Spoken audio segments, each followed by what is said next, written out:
উপস্থিতি খাঁচা কমিটির কাউন্সিলর এবং খাঁচা কমিটির সমস্ত সদস্যগণ। পাশের গ্রামের মধ্যে আমাদের গ্রামের পানু কার্তিকের মেয়ের সাথে ফষ্টি নষ্টি করতে যে ধরা খেয়েছে। ওই শালার ভূত আমার মেয়েকে ডিস্টার্ব করতো। না, আমরা দুজনকে ভালোবাসতাম। বিশ্বাস না হয় তুমি ওকে জিজ্ঞাসা করো। সমস্ত লেবড়া লোকসানের ভিত্তিতে পানু কার্তিকের মেয়ে যদি মদনাকে ভালোবাসে তাহলে মদনাকে ছেড়ে দেওয়া হবে। বলো বাবু, বলো, সত্যিটা সবাইকে বলো। আমি ওকে চিনি না,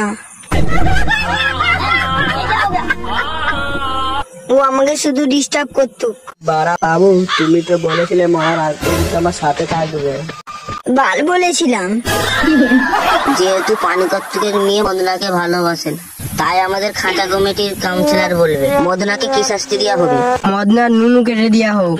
না কাকু, না কাকু, আমার ভুল হয়ে গেছে, আমাকে ছেড়ে দিন।